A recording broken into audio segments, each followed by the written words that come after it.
Hello and welcome to episode 91 of Nintendo Therapy, a show about the latest Nintendo news and rumors, as well as a celebration of all things Nintendo. My name is Kevin, and joining me this week in the world of Nintendo to talk about expansion passes, new old console launches, and Kid Icarus Rises is Harrison. That rhymes. Sort of. It kind of rhymes. It They're has not the always same easy. letters at the end. So yeah, if you're a fan of the show, you know we missed last week's episode, but we're probably going to have a longer episode this week, so it sort of balances out. Let's see what we missed in the interim. What have you been up to, Harrison? I have been in my bunker, as I like to say, for the past 2, 3, whatever weeks, 2 weeks. I guess I'll say. Like last we spoke. I was still in recovery mode with the weather and everything, and since then it's been cool. Like, I mean, work is better than no work, is of course. But it's been very, very busy, which has led to not very much playing time. But hey, I'll have a bonus episode coming out before Thursday next week for Nintendo Therapy, and that will be very, very cool. So yeah, it's just life, I guess I'll say. Like that's my update. I did launch my new podcast. So that will be a weekly thing for me. I'll be having guests on after a few episodes that I do by myself. And Kevin, you'll definitely be on at some point. I know that. Oh, for sure. Yeah. Oh yeah, for sure. Is that up and running yet? Oh yeah, you sent me Yeah, the link. Why don't you promote that? yeah. Harrison Talks Pod. It'll be on all. It's on all podcast platforms. It's also on YouTube. I did a video format of it. I'm producing, doing it all by myself right now. We're trying to figure out the video part of it, as well as we're trying to do video on this podcast as well.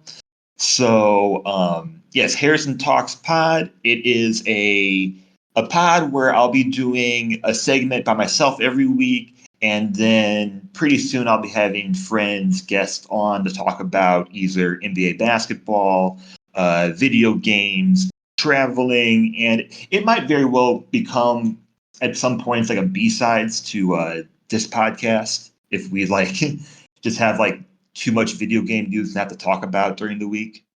So, So you yeah, know, and you can address non-Nintendo stuff as well. right, right. Like my goal with it was like my goal of podcasting was to have like a project that I could contribute to, like this podcast, and then I have a podcast where I could do like 100% all like figure out what I want to do. And Kevin, I'll give a shout out to you because doing this podcast for a year has really helped just kind of figure out my pacing, my planning, my prep to what I want to do. Because yeah, like Kevin, when you do a podcast by yourself, like how do you do it? Like because there's no one else there to be like, hey, are you ready? Are you ready? Okay, 3, 2, 1. Yeah, it's super weird if you for sure. You're just kind of talking into the void and pretending you have to pretend somebody's listening, basically, and then hope that somebody actually does. Yeah, it's like, Harrison, are you ready? Okay, should I count myself down? Or should I just press the button? So yeah. Exciting stuff. So what else before Zelda? What else? Um, that's it is Zelda. That's basically all I want to talk about this week. Because I just finished. I think yesterday I finished it, and the days are all blurring together. But but I really liked Echoes of Wisdom. Now that I've gone through, I 100% completed the game. I did everything there was to do. I did all the side quests. I collected all the heart pieces. I collected all the power up crystal things. I did all of the dream missions, every single one. Pretty much everything there was to do in the game, I did. And I gotta say, it was really good. One thing I really liked is it felt like the first Zelda where they got the money system right. Like every Zelda, this has been something I've paid attention to, is it felt like there was always a point where um like you got to a point where money was useless in the game, or the other problem they would have was basically the opposite of you never seem to have enough money to do anything in a lot of the games. Like Tears of the Kingdom, I ran into that a lot when I was working on upgrading my armor. I was like, oh, I never have enough money, and now I'm collecting stuff just to sell it, just to upgrade the armor. It was like I never felt like I had enough. Um, and then there's games like earlier Zeldas, like A Link to the Past, where and Ocarina of Time is a great example of this. Everyone wants to talk about Ocarina of Time as the greatest game ever made. It has its flaws, and one of them is the fact that you almost never need to spend rupees in that game at all. There's almost everything you would spend rupees on in that game you can find for free somewhere. Like the Hylian shield, you can find it. All of the tunics you get in different places, everything. So they really needed to come up with a use for money in that game, and really all they had was like the target practice games and stuff like that. But yeah, it's Skyward Sword's great. I mean, Skyward Sword. Echoes of Wisdom's great. I loved all the references to old Zelda games like Skyward Sword. Is why I said that. That was on my mind. Yeah, clip it, guys, clip it. He said Skyward Sword is great. He said it. We have it. I thought it was great that they were even referencing that though. Like they reference a ton. I don't know what that means for the timeline, but you know I'm not a big fan of the timeline anyway. My the only real problems I had with the game was the it's sort of the same problem I had with Tears of the Kingdom, is the echo system. It doesn't put you in situations where you're forced to be clever and create clever implementations of the echoes. It's just like in Tears of the Kingdom, I was never really forced to build anything creative, so I never did. And here I was never forced to use echoes in a creative way, so I never did. And I see online all these things, people are like, oh, did you know you could do this or combine this and this? And I'm like, no, I didn't, because I pretty much went through the whole game. Just if there were enemies, I spawned a dark nut and it fought them, and then I moved on to the next room. Like I never really needed to experiment. You just summon a strong echo and you're good to go. If I had to get up somewhere high, I just stacked a bunch of water and I was there. There's only like one time in the main campaign I can think of where they take away all your echoes and you're forced to solve puzzles using only the specific echoes available in the room. And I think we should have seen more of that, because that would have forced certain type of puzzle solving using echoes you probably aren't normally using. And yeah, so as of right now, I think this Zelda would rank somewhere in the middle of my Zeldas. It's not a top 5 Zelda, but it's not a bottom 5 either. So it's like, there's like 20 of them now, mainline series. It's somewhere around number 10, 11, 12, somewhere in that range. Yeah, I mean, I am not done, and I'm not very much further than whenever we addressed this game last time, I'm sure. But I am on the last part, so I'm probably like 3 or 4 hours until I actually finish the game and then go back and 100% everything. I don't have much of an opinion of the economy or the money in the game yet. I've made a goal. I've made basically kind of two goals my first playthrough. One is to not spend any money on like potions or anything that like, well, potions pretty much, I'll say. Like only using smoothies for things like for that part, and then trying to use combat as little as possible and trying to use echoes, which I find like you can, I don't know what percentage I would say of the game you can play. At least 80%? What would you say? Like echoes Yeah. only? Yeah, that Yeah. was pretty much what tied in with my criticism there. Is I was like, almost every situation in the game, you can, if you have at level 3, I think it's level 3 Dark Nut, the one in like the big heavy armor. You can just spawn him and he'll take care of the enemies for you and you're good to go. Yeah, so I don't really have much of an opinion on it yet, but um, I'll say at this point overall, I just think Nintendo nailed this game 100%. Because I just feel like it's different enough, and it feels innovative enough in this environment that I'll give it leeway. And I have criticisms, like at this point, my biggest criticisms are just about the decisions they made with, the scrolling, which is what I've brought up before. Like they're just like I had over 100 echoes at this point in my playthrough, and it just becomes a lot. It was an interesting choice they made, but I would I have liked to have seen more outfits in the game too. Like I couldn't yeah. believe when I had made it to the end and had done everything that there was never an outfit for keeping Zelda warm when you're in the cold areas of the mountain. Like Tears of the Kingdom and Breath of the Wild had that. Why didn't this have that? It's so weird that they want you to drink a potion. I have to say, like, I'm always going to give leeway when I think any small or the biggest developer uh, tries to take risk and tries to do something that is new. If it doesn't work perfectly the first time, and I could say the same thing about Breath of the Wild, which is one of my favorite games. Uh, I it's fine. It's fine with me. To me, like I'm completely with you. I don't think in the end this will crack my top 5, but it definitely cracks my top 10 Zelda games. I've had a great time with it, and Oh yeah, great time. a top 10 Zelda game is fantastic. Um, the Metascore and user score, I should point out, is at an 86. Like both the critics and users are almost at the exact same score.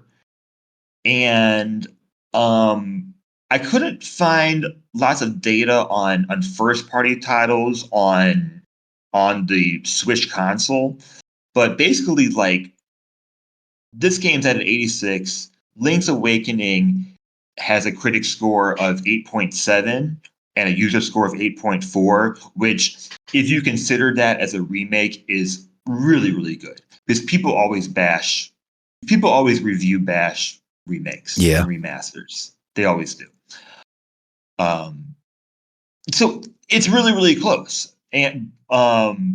But like Link's Awakening would be ranked around 80 for overall Switch games, like just all games, and then Echoes of Wisdom would be around 130. And I'm only saying that just to point out how many highly rated good games or good ports have been on the Switch console in 7 years. Mhm. Uh, so, so my speculation, and I'll kick it back to you, is Nintendo happy about the reception of this game? Um, and I can kind of put some context for the sales numbers we've been given so far. It sold over 200,000 physical sales in Japan. Most of that was in the first 4 days. It was number 2 at launch in the UK, and then it shot to number 1. But it recently dropped out of the top 5 already, um, with some big releases that have come out recently. Echoes of Wisdom sat at number 1 in the UK for 2 weeks. I said that already, and it's already gone on sale on Amazon through Woo. Um, it didn't sell 25% of the overall sales of Tears of the Kingdom in Japan the first 3 weeks, but I think we can kind of all understand that uh, it's a very different circumstance. Like Tears of the Kingdom was the most hyped up Nintendo game for a very, very long.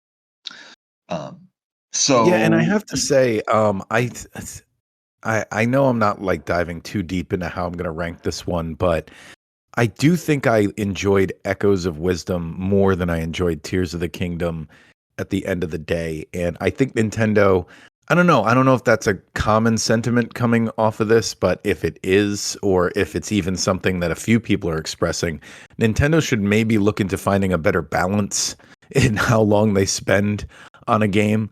Um, Tears of the Kingdom, I've said multiple times that was in development way too long, and I'm sure even Nintendo feels that way.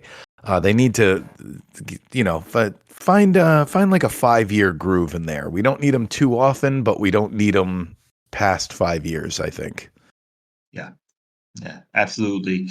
It's hard for me to kind of gauge whether or not Nintendo's thinking like, yeah, like this is a smaller game, smaller budget. We know it's going to be a smaller audience. We're happy with it, and we think that it's going to sell more and more units as it goes on and into the next system, which we're going to release it for the next system. We're going to re-release it. I think is what Nintendo's thinking. Which Um, we've already started to see, by the way, games announced for the next Nintendo system. Did you see that? Not like yeah, literally, not like literally, but there was one like I saw the ukulele remake. Doesn't say Nintendo Switch. It says PlayStation 5, Xbox Series S and X, and then it just has a Nintendo logo. It doesn't say Nintendo Switch. So I, that was very interesting. I might have a rumor that connects to that just a bit. But before we jump ahead too much, and this is my last part, I have to point this out. This is amazing. Japan sold 190,000 Nintendo Switch OLEDs in the month of September, which is half of the entire home console hardware sales in Japan for that month. That's ridiculous. Hmm. Like we're comparing it to I mean, Xbox isn't really a thing in Japan too much, but we're comparing it to like PlayStation and we're talking about all home console hardwares, which is just to say that I think we're just gonna have Nintendo Switch for a long time. Yeah. Because I'm just thinking I don't know how licensing works, but how many like how many third party developers are going to be like, hey, can we have a licensing deal for Switch 2 and the Switch, which already has a home base of how many millions at this point?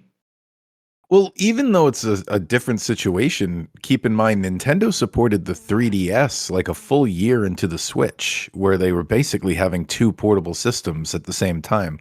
So this would be another situation with two portable systems, assuming everything we've assumed. Um, so I think they'll at least the whole first year, probably I would say at least 2 years worth of titles releasing on both systems. It's just ridiculous. And if you want to come back and say yeah, Harrison, it's the biggest company in Japan and they're selling the Switch. I mean, I would just say that if you took Switch OLED as its own generation of console, it would be old at this point. I mean, it came out in 21, didn't it? Or 22? Came out in 2021. So Yes. Yep. it would be like a fairly old, it would be a year older than the PS5. So it really surprises me when I see that, and it's like, man, I just think gonna we're just gonna keep seeing Switch. Could we see Switch until 2027? Like could we see a whole decade of games that are getting ported to the Switch console? Probably. Don't know. If there's What's money to next? be made, they'll be doing it. And that's what matters is if there's going to be money to be made. What's next on our list today? So next, before we got into all the Pokemon news, I just wanted to talk about a couple of things with Nintendo Switch Online expansion pass and something semi-related. So, um, first we've got Banjo Tooie coming. I think it already showed up on expansion pass actually. So, we finally got Banjo Tooie. all of the people have one less thing to complain about every single time there's an NSO update now, because it's always been, where's Banjo-Tooie, where's Conker, where's Diddy Kong Racing, where's Donkey Kong 64, and every Pokemon game. Now there's one less game for them to complain about and say, where's this game? So now we just need, where's Conker, where's Diddy Kong Racing, where's the Pokemon games? And I'm excited to play it because I haven't played it since the Nintendo 64 days, and that's a game I never finished. So when that comes up in the randomizer, I'm definitely going to do like a full playthrough of it. And other than that, there's this other rumor where Nintendo tells Switch Online expansion pack members to stay tuned for 2025. Some of you, what might make some of you curious is how Nintendo ended the email, which says, "What excitement will the next year bring for Nintendo Switch Online expansion pack members? Stay tuned to find out." So I'm thinking this might just be related to that playtest program that we know about now, but I don't know. Everyone online is like obviously jumping to the conclusion that we're getting new consoles in the expansion pass. Obviously, the first thing people jump to is GameCube, which I don't think is coming. I've said that a million times. GameCube's probably not coming because Nintendo loves just remastering those games and selling them individually. But they are running out of games they can do that for. They've pretty much done a lot of the key ones, especially if that F-Zero GameCube remake is actually in the works like they say. Then there's pretty much like Luigi's Mansion. Really not a lot left. They haven't already the Metroid Prime games, but not a lot left. So I don't know. It could be a complete restructuring of the service. I don't know if the language they used here is still referring to Switch Online plus expansion, but I think there could be like a third tier that would, I don't know. This is, oh, I see what I'm saying. I got lost in my notes here. So this note is me saying like, let me humor if GameCube were to come to expansion pass, since we always kind of dismiss the idea on this podcast. Let's actually talk about what that would mean. And it would be a restructuring of the service. It would probably mean a third tier, and they would add something nobody cares about, like TurboGrafx 16 or something like that. I mean, I've seen people wanting the moon, saying like, "Oh, they're going to add Dreamcast and Saturn games as well." It's like it's not all going to come at once, or if at all, guys. But it would definitely mean adding a third tier. If they either way, it would mean increased money, and increased cost for the service. I wouldn't think it was crazy if they bumped it up to $80 a year, or even $90 with GameCube games, just because $50 for what we got right now per year is a pretty good deal in my opinion. There's hundreds of games on there, and all the other subscription services from the other key players are in that range. So yeah, I think it would mean a price increase. So yeah, I don't know, maybe add me support in there. What are your thoughts on this news story? Do you think it's just the playtest thing?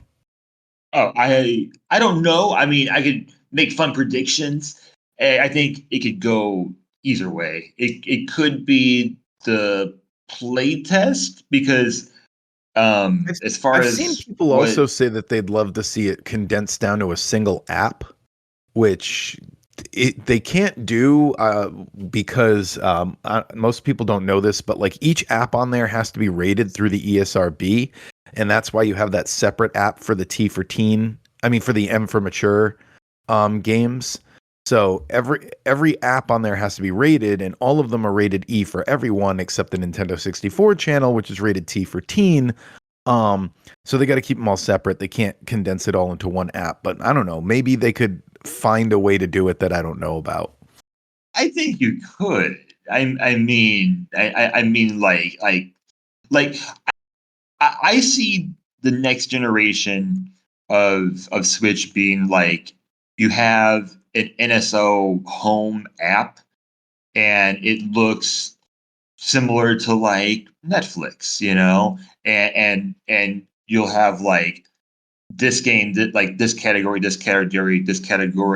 and I don't see why you couldn't like just restrict or have a 17 like a 17 18 plus category or part of it that is restricted, or if you had different tiers, you had a plus, or I'm kind of torn on if Nintendo would do a third tier or if they would make it into something that's more monthly.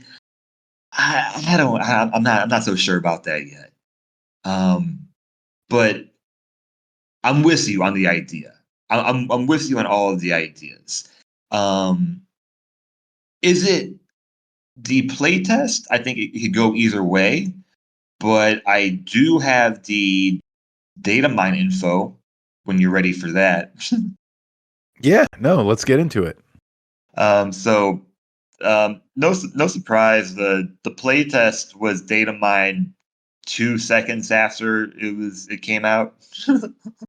Yep. So I guess jump ahead if you don't want to hear about it. Like They jump ahead didn't a few even make minutes. the people sign NDAs.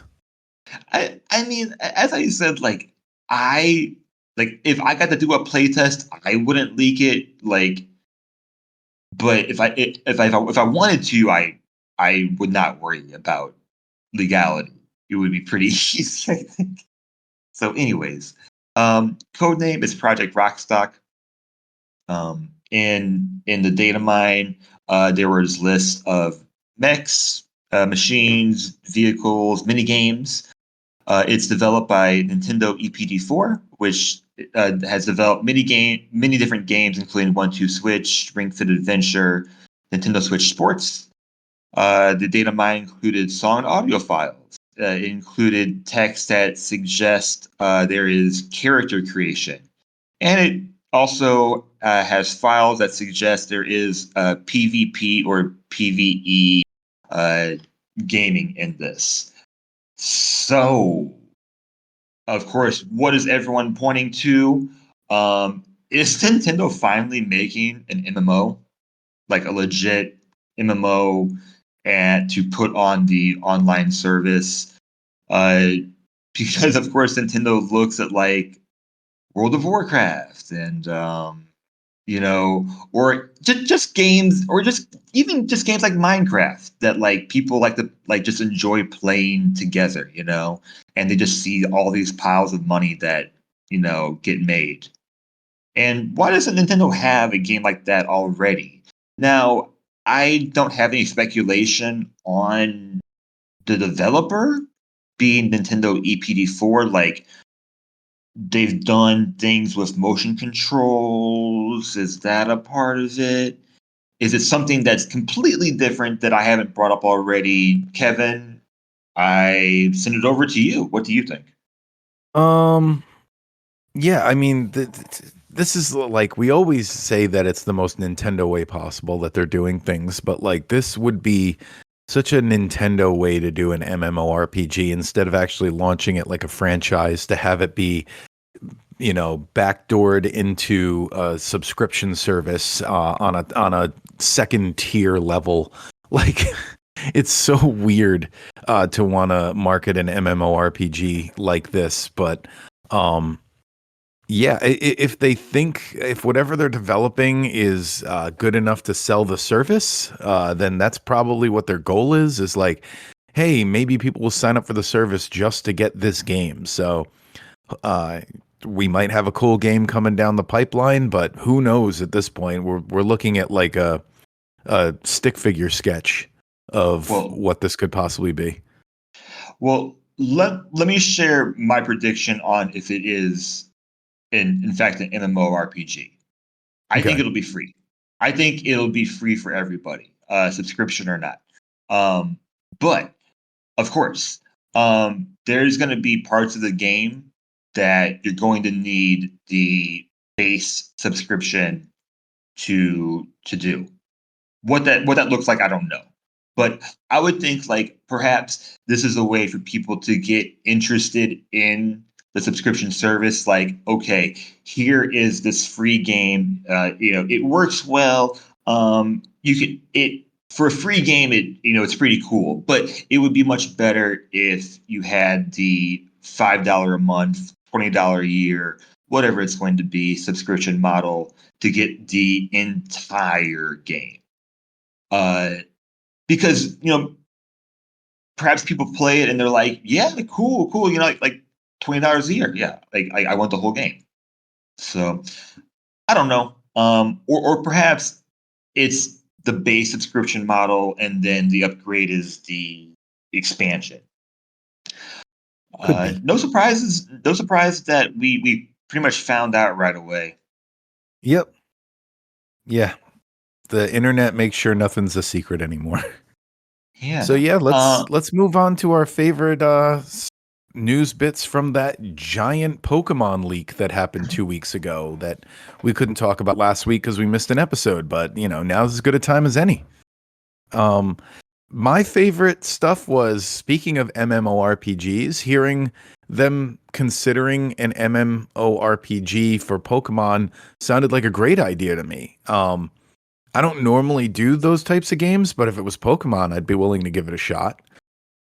Uh, the Yeah. other So thing I liked in was I'm sorry. So was the MMO Pokemon Rodeo? I I don't know. didn't know. Oh, well, keep going. Keep going. Okay, I cut you off.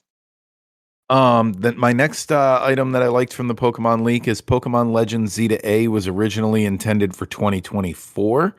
I'm glad that they slowed down the release schedule with these games. We were still getting Scarlet and Violet DLC in 2024. I understand that Pokemon has a certain pace it needs to keep because of the card game and all the other the anime and all the other elements at play there. But my God, guys, like, we don't need Pokemon Legends Zeta A that soon after Scarlet and Violet. So I was glad to see that it got delayed there. And it also takes people time to get to a game sometimes. Like, let a series breathe. Like, not everyone buys a game on launch day.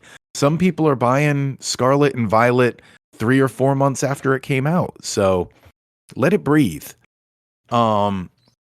As far as story and lore elements that were leaked, it's important that everyone remember, because I know all of these things went viral. Just remember that just because Game Freak made something, it doesn't mean it's officially canon just because it's them. If they didn't release it, there was a reason they didn't release it. So all those crazy lore stories, I don't think we need to say that they ruined Pokemon forever. There was a cool scrapped Pokemon that I would have loved to have seen. I thought this idea was awesome. It was a Pokemon that would have evolved into any of the other Pokemon. Like, it randomly would have selected a Pokemon that it evolved into, which I thought that was really cool. It's like kind of like a variation on Ditto, I guess you could say. Like, it's just like a Pokemon that can become anything. So that's pretty cool.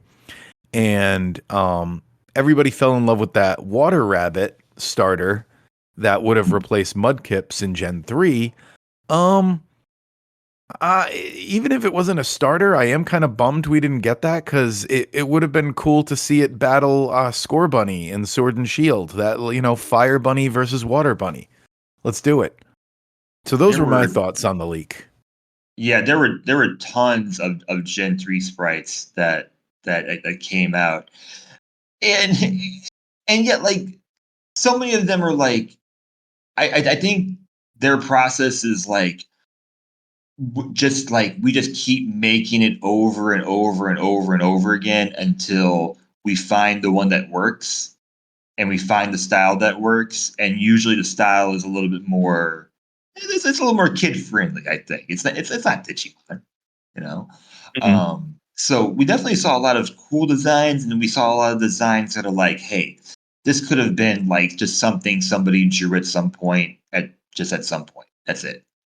But yeah, similar to what you said about that Ditto character, a lot of different cool evolution methods that we saw, including Pokemon that would change colors, Pokemon that would change colors or act differently to different environments depending on where you were in the map, and a Pokemon evolution where you could release the Pokemon and it would come back to you evolved. Which, oh man, could you imagine like having that back in like Gen 2 or something, where it's like you have this bond with your Pokemon, you gotta set it free, and then like one day you're playing Pokemon and you're just in the grass and it comes back to you. It comes back to you, you know?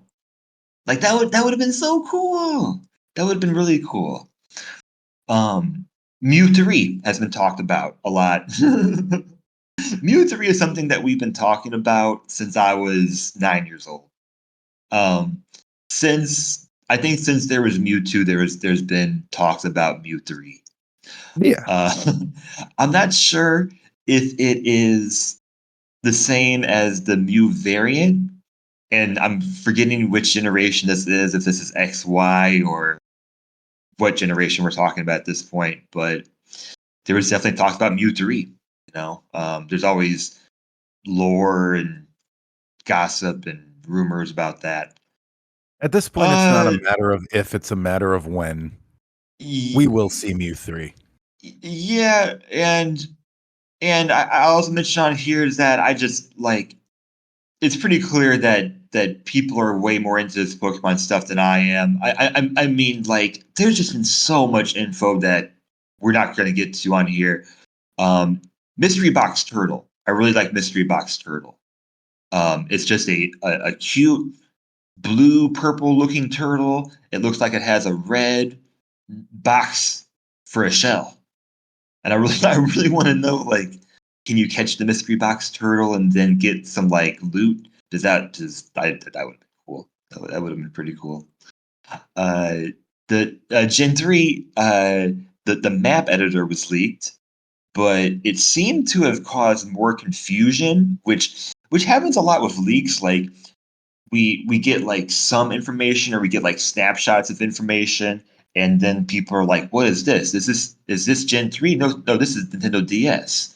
Like, so now that people are fighting over, is it Gen 3 or Gen 4?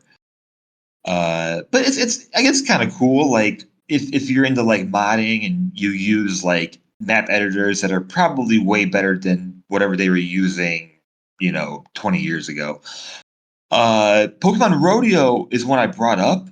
Pokemon Rodeo is one of the canceled games. It looks a lot like Legends Arceus in the graphic style, and you ride around on Pokemon.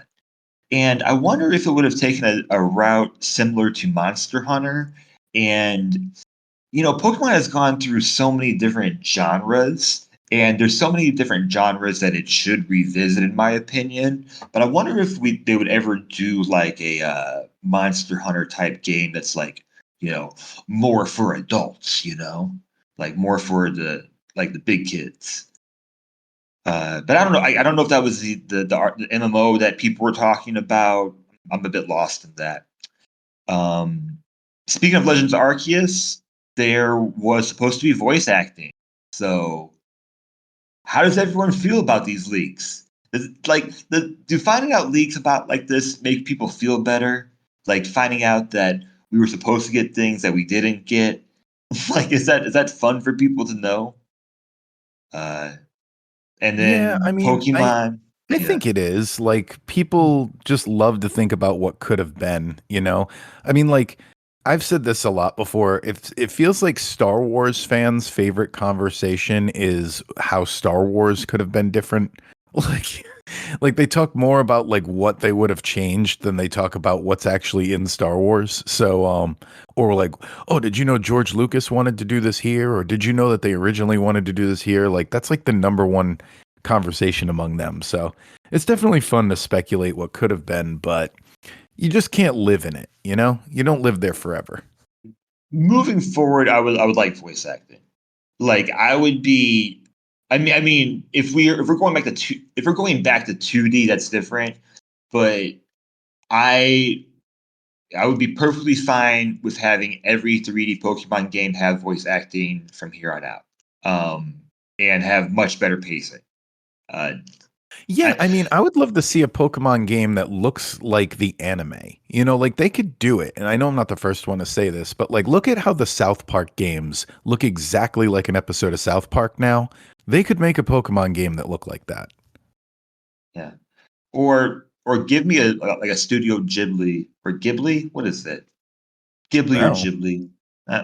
Whatever it is, um, it can be a lot better. And the best looking Pokemon games, like wait, like Legends Arceus, right? And like Pokemon Snap, are not made by Game Freak. Since it there was a Pokemon like WarioWare micro game that was supposed to happen was canceled. I mean that would have been cool again. They should just adventure into all different genres when it comes to Pokemon. I did skip the lore part, but did you see the part? Did you see this part that I'm highlighting? Oh, um, yeah, yeah, I saw that. Yeah, yeah, yeah. There were some parts to the lore that I wasn't sure we were supposed that we should talk about on here, but it definitely caused a lot of discussion, lots of funny discussions within the Pokemon community. And I'll tell you that none of it surprises me whatsoever. I'll just leave it at that. None of it surprises me at all. Knowing the developers, knowing the fan base, none of it.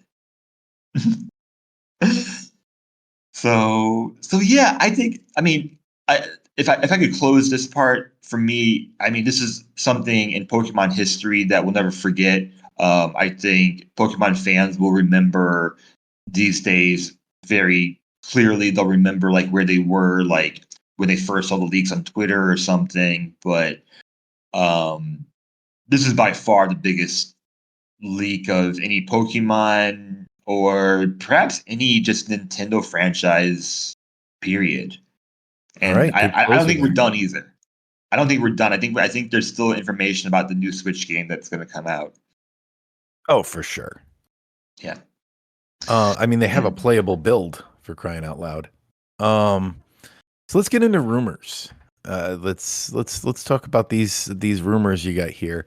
Talk about the Nintendo, you know, courting third parties for Switch remasters. That was something that broke the other day. yeah, according to PH Brazil, a good fan of the show at this point, hopefully. No way to prove it wrong. Um, he released a video. I don't know if it's still on YouTube at this point. Saying that Nintendo is courting third parties for Switch remasters while they're still in development for the Switch 2. So this video, it included rumors of Splinter Cell Blacklist, Driver 1 and 2, Rayman 3, although it's not sure. I don't know. It's like it's a rumor, but it's like I'm like 50%. I don't know. Uh, two more Ubisoft games. Wii games from EA, which could be so many different ones, and a Bandai Namco. Namco, I'm just messing up all different names today. Games. What could it be? EA did a ton of games on the Wii. It could be more Sims or My Sims, Harry Potter, Dead Space. Not sure what else it could be. I think Splinter Cell Blacklist is a perfect pick for the new system as a Wii U title. I'd love to see what that would look like, and we need more games of that genre just on Nintendo hardware. I would love to see remasters of Driver. That would be super fun. And Rayman 3 being on the Game Boy Advance and GameCube just means that like we have Wii, we have Wii U, we have Game Boy, Game Boy Advance, GameCube. Uh, we have remasters that are just kind of all over the place. So I'm not setting you up very well today, Kevin. What do you think? Well, yeah, I just love, like I said earlier, the thing about how Nintendo, they're already starting to kind of hint that games will be on the Switch too by just writing the word Nintendo instead of the system in some of these games. Like, I love that they're not even just gonna wait for Nintendo anymore. They're just like, all right, well, we're gonna we're gonna let people know that this game is gonna be on the next Nintendo system without saying it's gonna be on the next Nintendo system, and we're just going to put your logo in the corner while every other system has the specific system mentioned. So, yeah, I'm excited. It means news is probably coming sooner rather than later, even though we've been saying that for 2 months now. It's got to drop at some point. What if they wait until March? Because the only thing we know for sure is in that financial meeting is that they said that we would have an announcement of the Switch 2 by March. Not that the system would be released in March, but so like, what if they do wait all the way to March? That would be crazy. Well, oh, and that initially comes from PH Brazil also, Yeah. um, of that announcement, and that's realistic because we can make justifications on a March release. We can make justifications on a June or September release if we really wanted to on a holiday release. So no matter what, it all kind of sounds good. Did Have you ever played Splinter Cell? Splinter Cell? Yeah, Blacklist. It was on Wii U. I mean, No, I've not that one. I played the original Splinter Cell on the first Xbox, and it just wasn't for me. I think I was too used to the Metal Gear Solid control schemes because I thought I was going to be all about it. Being a huge Metal Gear Solid fan, I'm like, oh, cool, another stealth espionage game. But I don't know. I just never could get into it, so I never played any of the later ones. Yeah, as a Wii U game, I've been waiting to see it come up at some point. I don't know if I'm gonna. I don't know if I would play it, but I just think it would be a good port to have. And waiting for a new system to maybe do an upgrade that could be cool too. How about Rayman? I don't know. Rayman, I know, is something that Sean likes. If he ever comes back to the show, he can talk more on it. You'll be back. You'll be back. You'll be back. I'm sure. I gotta text. I'm Yeah, I gotta sure. text. I haven't texted him. Well, I've texted him, but I haven't asked him specifically about when he's coming back in a while. I need an update on that. Yeah, I'm sure. I'm sure you will. We will. He's part of the family. He's part of the brand here. Uh, so yeah, we're gonna be seeing uh remasters of just all different systems on this new system for sure. And my other, it's not a rumor, but did you see I posted the article about Nintendo, the new Nintendo Museum?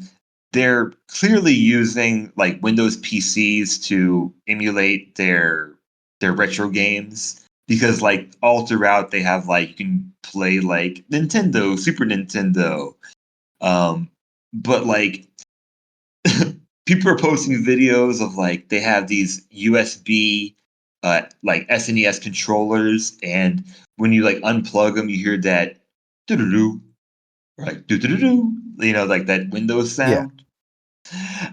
And I just think it's funny because like first of all, of course they're doing that. Like of course they're not going to put like all of these like original SNES or um like the miniature consoles and then have to like switch out the games and everything. No, they're going to create some kind of interface well, where it you can just reminds play me like of all the the games. the Wii Virtual Console was caught using emulators, was caught using ROMs rather, straight out of ROM websites. Like, like, and it was like Nintendo, you don't have your own ROM set up, so it's like they're using ROMs from the internet, they're using emulators from other places, and it's like, and they can because they're the only ones who can do it legally. They own it all. Okay, so it's like when it makes news, it's like, of course they're doing that, and it's still funny. Like it doesn't make it any less funny that they're doing it, even though I'm looking at it and saying, of course, they're not going to put like all of these like original SNESs or those like miniature consoles, or they're not going to worry about like they're not gonna have people going around and switching out all the games all the time, and like Mhm. it's logistics, right? Like we can understand logistics and whatever. They're gonna put it on like an Android console or a Windows PC, and it doesn't matter. But it's still funny. It's still very funny. So yeah, we're at I don't even know where we're at right now. We're at 51 minutes. We're doing wow, we are flying, actually. Yeah, I'd Uh, say it's a good um, time to get into the spotlight, unless you had something else to talk about. just making sure. Analog 4K, real quick. Oh Yeah, yeah, I'm last one. definitely gonna get one. I don't know if I'm gonna get one day one. If they're hard to find and become like a collector's item, I won't. But definitely something that I'm going to get at some point if it doesn't skyrocket in price. For those of you who don't know, it's a company putting out a Nintendo 64 console that's going to be compatible with all Nintendo 64 cartridges, but you can also use wireless controllers, and it's compatible with 4K display.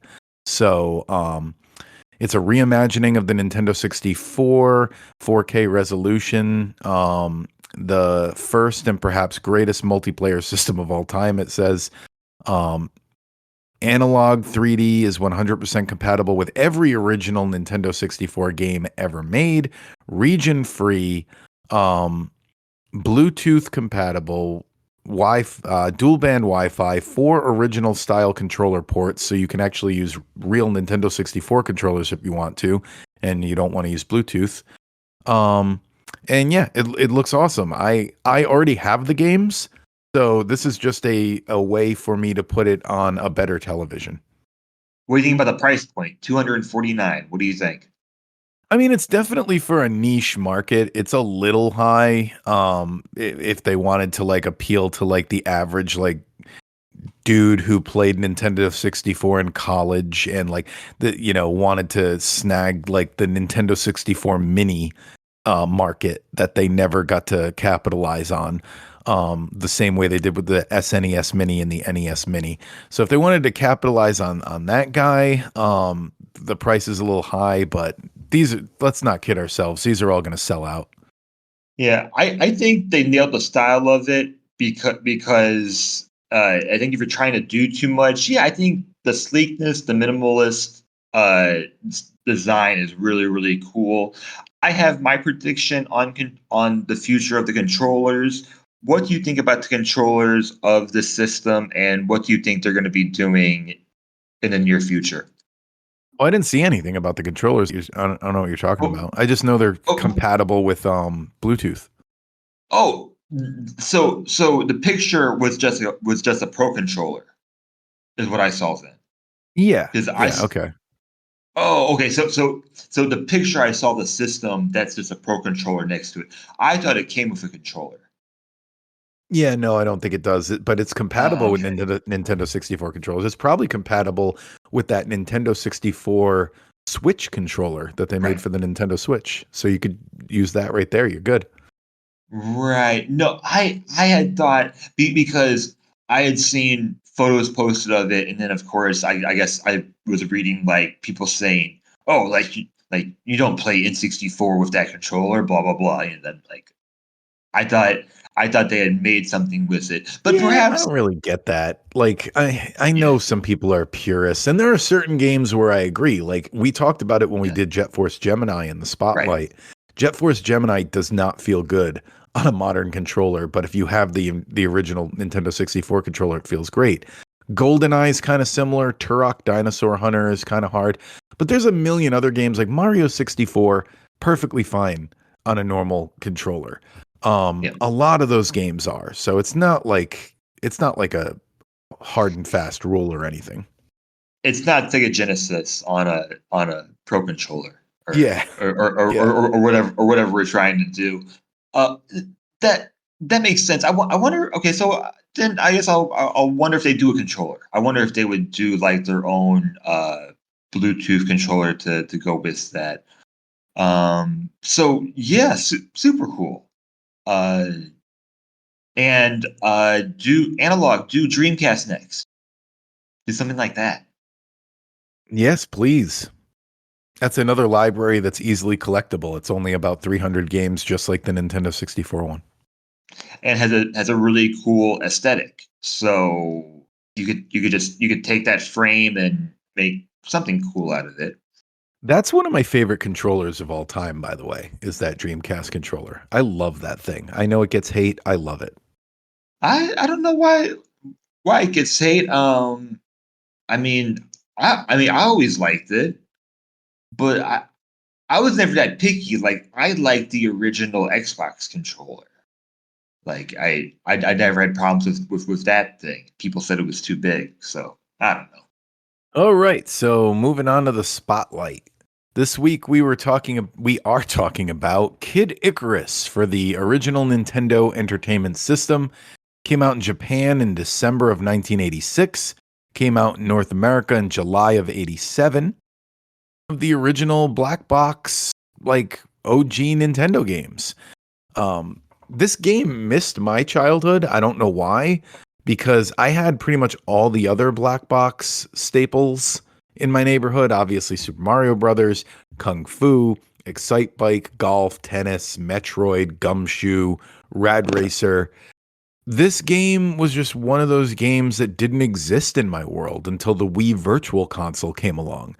So, Wrecking Crew is another one we'll get to at some point. Never heard of that game back then either. But I don't know. Apparently, all of these games were huge. Just some of them missed my neighborhood. I knew about this character. I knew about Kid Icarus from Captain N, the Game Master, that old Saturday morning cartoon show. And all I knew was it was a Nintendo thing. I knew it was Nintendo. I just never played it. And it is one of Nintendo's neglected franchises, up there with F-Zero and Star Fox now. Not sure why, because I looked into it and Kid Icarus Uprising sold fairly well. It sold 1.18 million units, being it's one of the best selling games on the system. So, you know, it's not like top 5 good, but it's not bad. So, yeah, there's only 3 games. There's this, Myths and Monsters on the Game Boy, and then 5 years later, well, no, Myths and Monsters came out 5 years later, and then Kid Icarus Uprising came out 11 years later on the 3DS. So, they're due. Uh uh 21 years later? Is that what you mean? I, I mean 11 years after Myths and Monsters. That Is it three 21? three yes, that would be 2002. Oh yeah, you're right. It's 21. Oh my god. Yeah, 21 years later. That's even Um, worse. it, right, right. It's like the only other franchise I would include in that then would just be Golden Sun, which I know I brought it up Yep. many times, but like Golden Sun was I think 2001, 2002, and then 2011, uh, which is like really weird, because the first two games were like sold very very well and had very very good ratings, and they came out less than a year apart from each other. But Mm. then there was nothing for 10 years after that. So why? Yeah, I mean, Nintendo has so many IPs they focus on and they spend their time on, but then they have ones that could be successful that they don't spend time on. Is it just identity? Of course, Kid Icarus came out. I think just months after Metroid, and is made by Mhm. the same developers as Metroid. And Um, that was one of my notes is it definitely feels like a mix between Zelda and Metroid if you combine those two games. The and Mario. original Zelda specifically. So and a bit of Mario, right? Like Yeah, yeah, you like can do that. but to me, it's like platforming. Mario's better. Exploration, Metroid feels better. And then yeah, like and exploration, I guess Zelda as well. So I guess it did well enough at the time, but it doesn't stand out. and it might have just been one of those games that Nintendo didn't focus on, and that was it. Yeah, I think Um, a big part yeah, I of don't know. why this missed my neighborhood and that type of thing is this game needed a sequel on the NES if they wanted to make it a thing. You know, if they wanted to make it a franchise. Metroid is like the one example where it didn't have one, but it did have the Game Boy sequel, so it at least had that going for it. But um, there's just like there's something about having multiple games. The on the NES, so many things even had like a trilogy, like the lot of trilogies on the NES. That makes a franchise seem more legitimate, and makes you appreciate the first installment even more. So yeah, this needed to go somewhere, and then it just didn't. Right, right.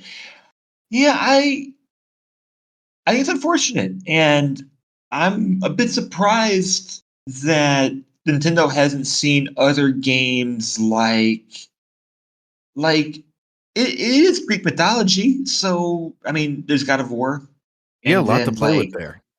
yeah, like there's God of War, and then like Hades came out. Hades is one of my favorite games, my favorite indie game of all time.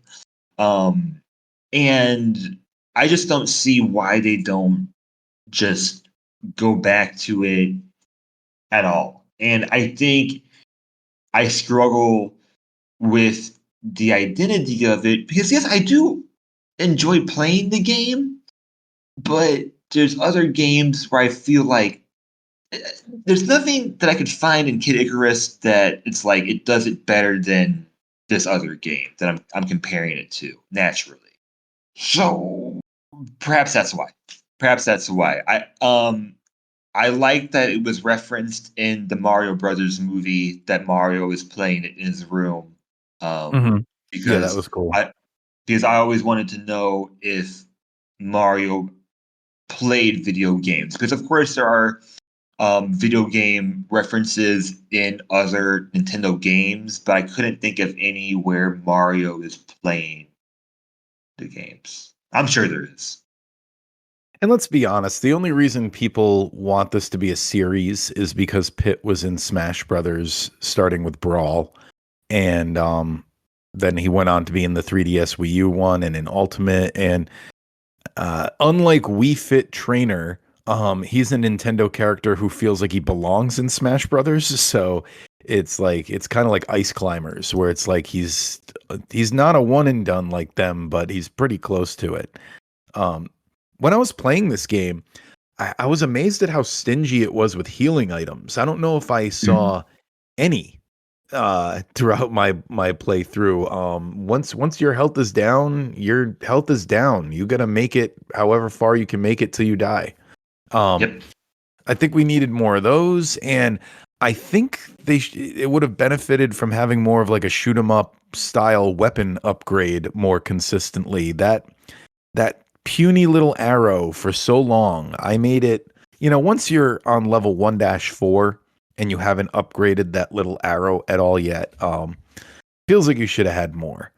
Um, I know there's the stores and I wasn't able to buy everything in the stores, so maybe that helped, but I never was able to do that.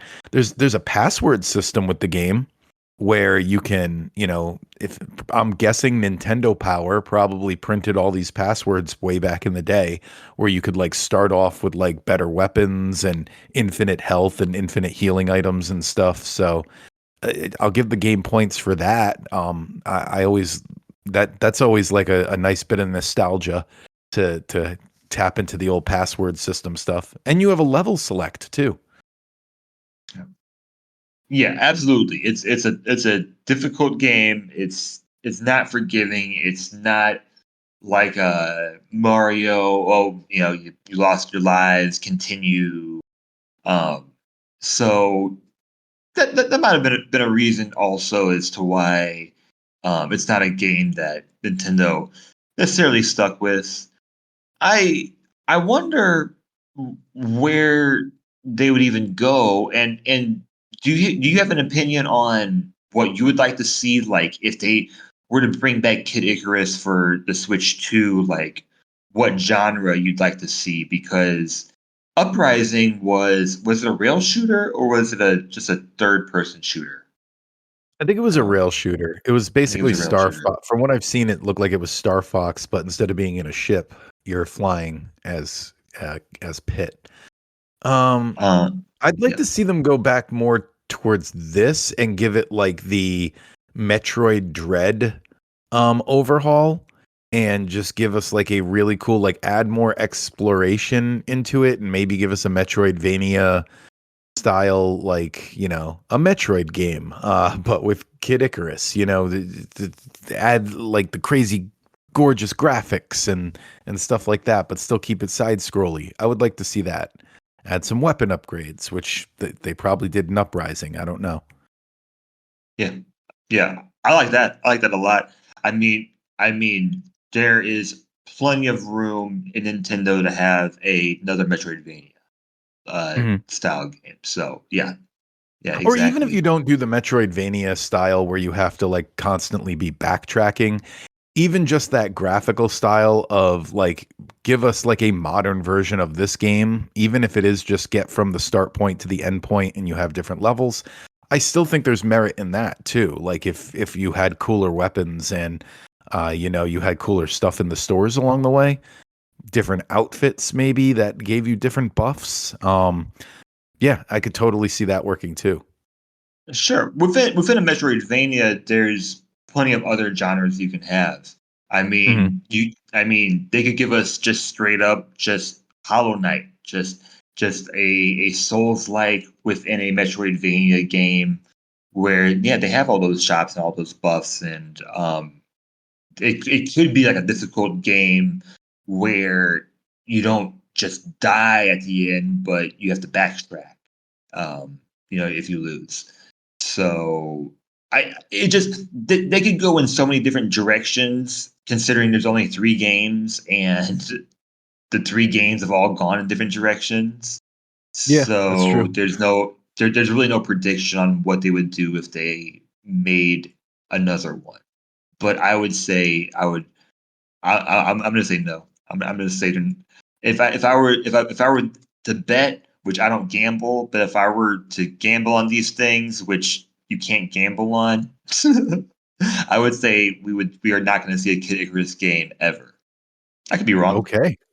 But I'm gonna I lean think more they might give towards it their one more try. I just don't think it's going to be anytime soon. I think it'll be like the fourth year into the Switch 2 and they'll throw back.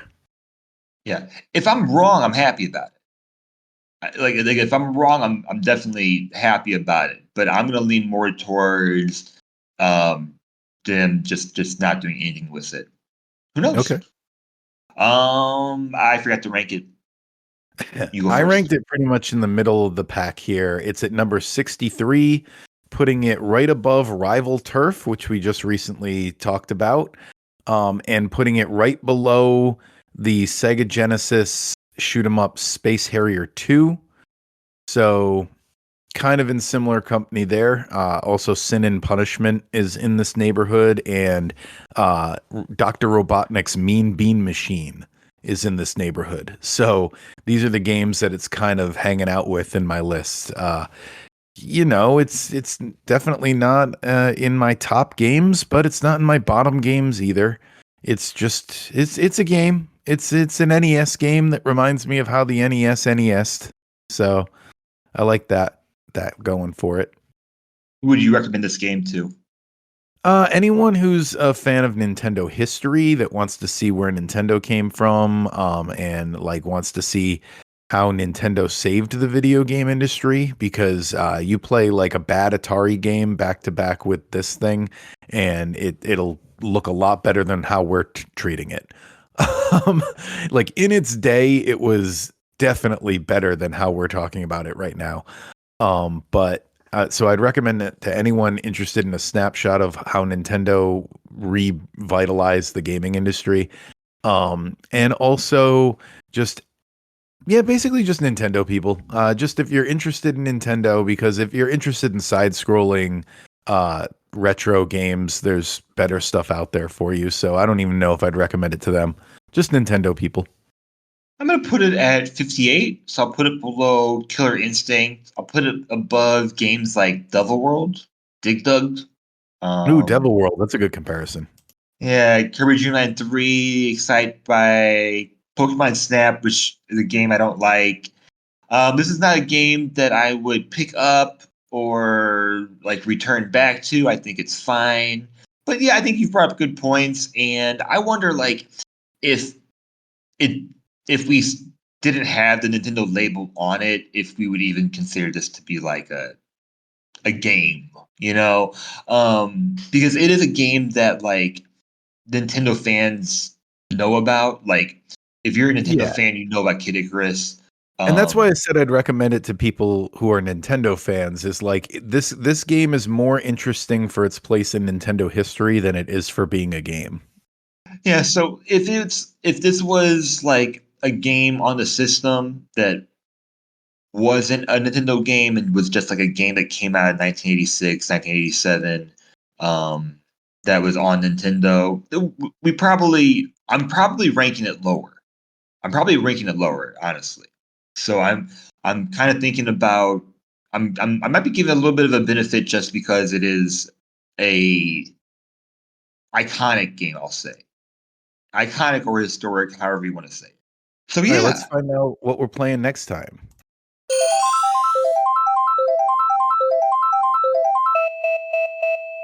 All right, it's another double pack week. We're going to be playing Pokemon Stadium and Pokemon Stadium 2. Makes a Finally. lot of sense to link them together. So, Harrison, this is going to be your week for some nostalgia. Yeah, finally. Finally. I love both of these games. All right, if only Nintendo would put the Pokemon games on there and make them compatible in some way. Yes, Come absolutely. on, guys. All right, so that is our show for the week. If you like what you heard here and want to talk to us on a daily basis on the internet, we have a subreddit. Just search Nintendo Therapy, you'll find us there. Also, we're on X at Nintendo Therapy. We have a TikTok at Nintendo Therapy that I've been updating a little more frequently with my Echoes of Wisdom clips and I've been posting clips of the spotlight games that we're about to talk about, so you can check that out. Throw us in your algorithm. I'll pop up once a week, and then you can forget about me again. Um, and yeah, you can email us at nintendotherapypod@gmail.com. And as always, like, subscribe, share us around, tell a friend. We want to grow this show as much as we can. We have a small audience now. Would like it to be a bigger audience someday. So share us around and let your friends know. Hey, if you like Nintendo, listen to these Nintendo thoughts. Thank you very much, and we'll see you next week.